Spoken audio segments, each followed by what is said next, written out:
morning everybody. Today I'm working on Debbie's quilt. Beautiful quilt that it is. It's just lovely. I love the colours. Today I want to show you how to space your rows. When you're doing an all over quilting pattern, it goes from one side of the quilt to the other. So some people have asked me how I do that.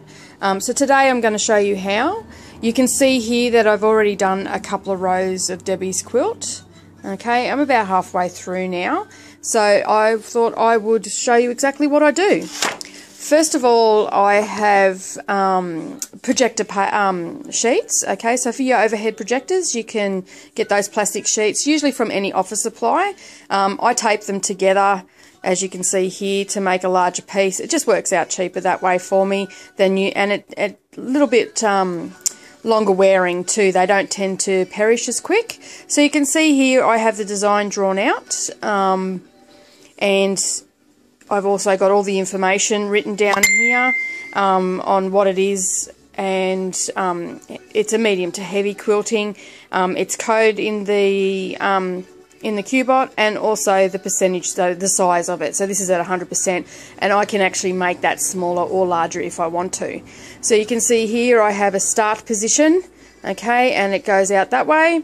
And then over here I also have a finish position, so an F there with a dot. Okay, that tells me approximately where the pattern is going to end and continue on from.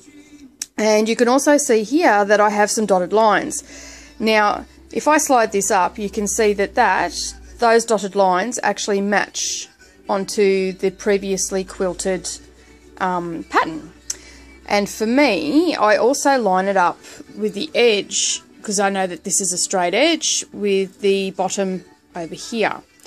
Okay, and that gives me a good spacing. And the reason I do this is so I'm not guesstimating where it's going to go, because if I do that, I could end up with the pattern crossing over like this, and that's not what we want. So the dotted lines, this is the way I was taught to do it. This is the way I've always done it. I'm sure there are plenty other ways of doing it out there, but for me, and to keep my turnover at 2 weeks, I use this method. And yeah, so some people want it a little bit, might want it up a little bit more, so a little bit closer, a little bit heavier. So you can see there I've moved it up. I have other pattern printed out or drawn out, and I have the dotted lines in different places, so it gives it closer. And some people like it a little bit more spacious. I also again have that drawn out as well. So you can see there, that's where the pattern would lie.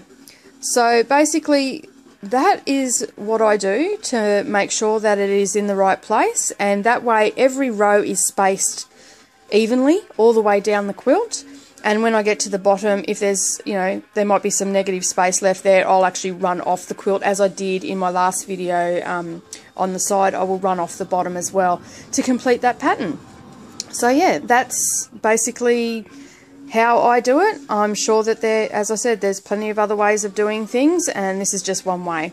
I hope you enjoyed the video and it made a little bit more sense to you how we gauge our quilting patterns. Happy quilting, everybody!